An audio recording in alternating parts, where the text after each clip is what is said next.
नमस्ते।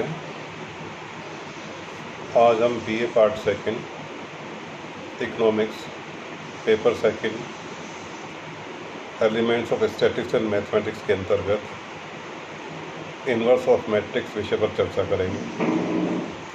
इससे पूर्व के वीडियोस में हम मैट्रिक्स का प्लस करना, मैट्रिक्स का माइनस करना, मैट्रिक्स का गुणा करना आदि के बारे में सीख चुके हैं।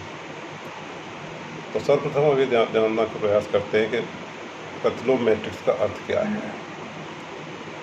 यदि दो मैट्रिक्स ए और बी को आपस में गुणा किया जाए और गुणा करने के पश्चात हमें इकाई मैट्रिक्स प्राप्त होता है, अर्थात 2/2 का ए मैट्रिक्स है और 2/2 का बी मैट्रिक्स है, तो इकाई मैट्रिक्स यानी 1 0 0 1 में प्राप्त होता है, तो ए मैट्रिक्स बी मैट्रिक्स का प्रतिलोम मैट्रिक्स कहलाएगा।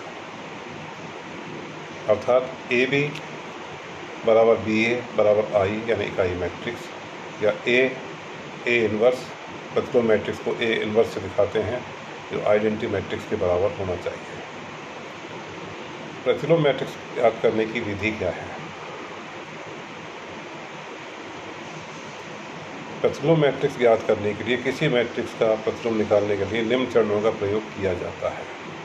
चरण प्रथम, सर्वप्रथम जिस मैट्रिक्स का हम प्रतिलोम मैट्रिक्स निकालना चाहते हैं, माना ए मैट्रिक्स, तो सर्वप्रथम हम ए मैट्रिक्स के सारणिक का मान निकालते हैं।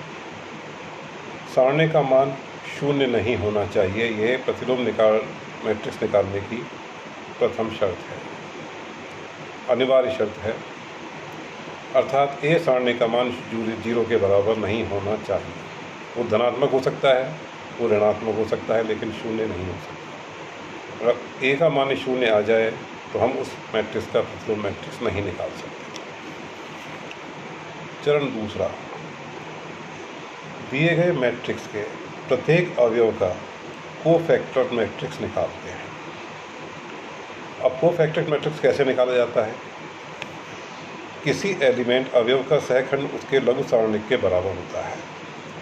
किसी अवयव का लघु सारणिक उस अवयव वाली पंक्ति तथा स्तंभ को छोड़ने से ही प्राप्त होता है। सहखंड ज्ञात करते समय उस अवयव की पंक्ति तथा स्तंभों की संख्या का विशेष ध्यान रखा जाता है।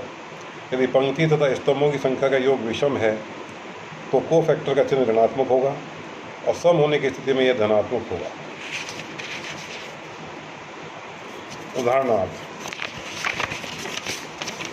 A22 यानी दूसरी पंक्ति और दूसरे स्तंभ का अवयव, तो 2 और 2 को जोड़ने पर हमें 4 प्राप्त होता है। तो A22 के लिए जो भी सारणी का जो सहखंड प्राप्त होगा उसके आगे धनात्मक चिन्ह लगाया जाएगा। इसी प्रकार से A23 दूसरी पंक्ति और तीसरे स्तंभ का एलिमेंट, तो 2 और 3 को जोड़ने में 5 प्राप्त होता है, अर्थात उस कोफैक्टर के आगे माइनस चिन्ह लगाया जाएगा। माना ए मैट्रिक्स दिया हुआ है A11 A12 A13 A21 A22 A23 A31 A32 A33। Matrix A के A1 अवयव का कोफैक्टर मैट्रिक्स निकालना चाहते हैं, तो कहने का मतलब यह है कि A11 निकालने के लिए पहली पंक्ति और पहले स्तंभ को त्याग करना होगा। तो बचा हुआ जो मैट्रिक्स है A22 A23 A32 A33 वो इसका कोफैक्टर कहलाएगा, A11 का कोफैक्टर कहलाएगा। A11 यानी 1 और 1 को जोड़ने पर 2 प्राप्त होता है, जो कि एक सम संख्या है, अर्थात इसके आगे कोफैक्टर के आगे धनात्मक चिन्ह लगाना होगा। इसी प्रकार से हम एक और उदाहरण लें कि यदि हमें A32 का एलिमेंट का कोफैक्टर मैट्रिक्स निकालना है। A32 से तात्पर्य है तीसरी पंक्ति और दूसरे स्तंभ का एलिमेंट। तो A32 यानी अपने को तीसरी पंक्ति का त्याग करना होगा और दूसरे स्तंभ का त्याग करना होगा। तो बचा हुआ matrix A11 A13 A21 A23, चूँकि A32 को जोड़ने पर 3 और 2 को जोड़ने पर विषम संख्या आती है 5, अतः इस कोफैक्टर के आगे माइनस का चिन्ह लगाया जाएगा। अतः A32 का कोफैक्टर होगा minus A11 A13 A21 A23। इस प्रकार से हम एक कोफैक्टर का मैट्रिक्स प्राप्त कर सकते हैं, जैसे हम CIJ से रिप्रेजेंट कर रहे हैं। CIJ small A11, A12, A13, A21, A22, A23, A31, A32, A33। Cofactor का मैट्रिक्स प्राप्त करने के बाद हम तृतीय चरण के रूप में इस कोफैक्टर के मैट्रिक्स का एडजॉइंट निकालते हैं। एडजॉइंट निकालने के लिए हम कोफैक्टर के मैट्रिक्स का क्रम परिवर्तन करते हैं, यानी ट्रांसपोज करते हैं। अर्थात इस कोफैक्टर के मैट्रिक्स और CIJ जो प्राप्त हुआ है, इसके पंक्ति को स्तंभ में और स्तंभ की पंक्तियों में आपस में परिवर्तित कर देते हैं। तो पांचवा जो मैट्रिक्स है, पाँचवें नंबर का जो मैट्रिक्स है ACIJ, वो परिवर्तित होकर एडजॉइंट A में इस प्रकार से लिखा जाएगा A11, A21, A31, यानी पहले स्तंभ को पहली पंक्ति में परिवर्तित कर दिया। इसी प्रकार से A12, A22, A32, A13, A23, A33। Adjoint निकालने के बाद हम लास्ट में प्रतिलोम मैट्रिक्स निकालते हैं। इस एडजॉइंट A जो हमें प्राप्त हुआ है, इसके अंदर A सारणी का जो मान हमने पहले निकाला उसका भाग देते हैं तो हमें इन्वर्स मैट्रिक्स प्राप्त हो जाता है। तो A इन्वर्स बराबर 1/A सारणी का मान और मैट्रिक्स जो एडजॉइंट ऑफ A कहलाता है A11, A21, A31, A12, A22, A32, A13, A23, A33। इनको हम उदाहरण की सहायता से समझा सकते हैं।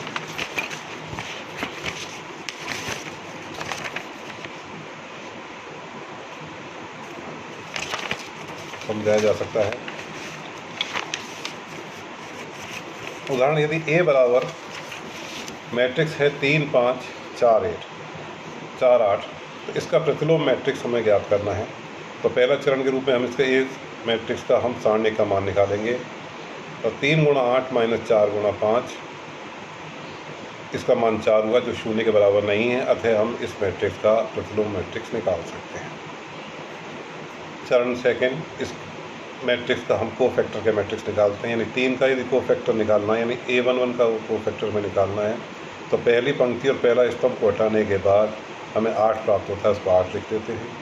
इसी प्रकार से हम 5 का कोफैक्टर निकालना है, तो पहली पंक्ति और दूसरे स्तंभ को उठा देते हैं तो ये 4 प्राप्त होता है, लेकिन इसमें चिन्ह ऋणात्मक लगाया जाएगा क्योंकि 5 A12 पर स्थित है और 1 और 2 को जोड़ने पर विषम संख्या प्राप्त होती है। इसी प्रकार से हम 4 और 8 के कोफैक्टर के मैट्रिक्स निकाल देते हैं। तो कोफैक्टर का मैट्रिक्स निकालने के बाद जो हमने AIJ के रूप में लिखा है, इसका हम एडजॉइंट निकालते हैं। एडजॉइंट निकालने के लिए जैसे बताया गया है कि पंक्ति को स्तंभ में और स्तंभ को पंक्ति में परिवर्तित कर देते हैं। तो एडजॉइंट ऑफ A 8 - 5 - 4 और 3 प्राप्त हुआ। और प्रतिलोम मैट्रिक्स निकालने के लिए चौथा चरण में हम इस एडजॉइंट ऑफ A के अंदर जो A सारणी का मान है, यानी 4, इसका भाग देते हैं। 1/4 मैट्रिक्स 8 - 5 - 4 और 3, ये हमारा प्रतिलोम मैट्रिक्स हो गया। और यदि हम इसकी जांच करना चाहें कि ये प्रतिलोम मैट्रिक्स जो हमने प्राप्त किया है, ये हमने सही निकाला है या नहीं निकाला है, इसको ज्ञात करने के लिए हम यदि एक मैट्रिक्स के साथ इसका मल्टीप्लिकेशन करें या गुणा करें, और यदि हमें इकाई मैट्रिक्स प्राप्त हो जाता है, तो हम ये साबित कर सकेंगे या सिद्ध कर पाएंगे कि हमने जो मान निकाला है वो सही निकाला है। तो A इन्वर्स का हम गुणा करते हैं 1/4, 3/5, 4/8, 8 - 5 - 4 और 3। तो गुणा करने के बाद 3 और 5 का गुणा हम 8 और -4 के साथ करते हैं। 3 का 8 के साथ 24, 5 का -4 के साथ 20। इसी प्रकार 3 और 5 का -5 और 3 के साथ करते हैं। 3 × -5 यानी -15, 5 × 3 यानी 15। 4 और 8 का गुणा फिर 8 और -4 के साथ करते हैं। 4 8 32 और इंटू 8 × -4 -32। 4 8 का -5 और 3 के साथ करें, 4 5 20 -20 और 8 3 24। इनको घटाने पर हमें 4004 प्राप्त होता है। तो इसके अंदर यदि हम 4 का भाग दें, जो प्रत्येक अवयव के अंदर लगेगा 4/4, 0/4, 0/4, 4/4, तो हमें 1001 प्राप्त होता है। अतः I2 इकाई मैट्रिक्स हमें प्राप्त हुआ है। तो इसका मतलब ये है कि हमने जो मान निकाला है वो सही निकाला है। यदि कोई मैट्रिक्स 3/3 का है, 2 3 4 4 3 1 5 2 6 और इसका इन्वर्स मैट्रिक्स निकालना है, तो सबसे पहले हम वही प्रक्रिया अपनाएंगे। A सारणी का मान निकालेंगे। तो सारणी का मान 2, पहली पंक्ति और पहला स्तंभ छोड़ने के बाद 3, 1, 2, 6, -3, पहली पंक्ति और दूसरा स्तंभ छोड़ने के बाद 4, 1, 5, 6, फिर 4 के साथ पहली पंक्ति और तीसरा स्तंभ छोड़ने पर 4, 3, 5, 2। मान निकालने पर हमें -53 प्राप्त होता है, जो शून्य नहीं है, अतः हम प्रतिलोम मैट्रिक्स निकाल सकते हैं। अब हम AIJ मैट्रिक्स निकालते हैं, जो उसके कोफैक्टर का मैट्रिक्स है।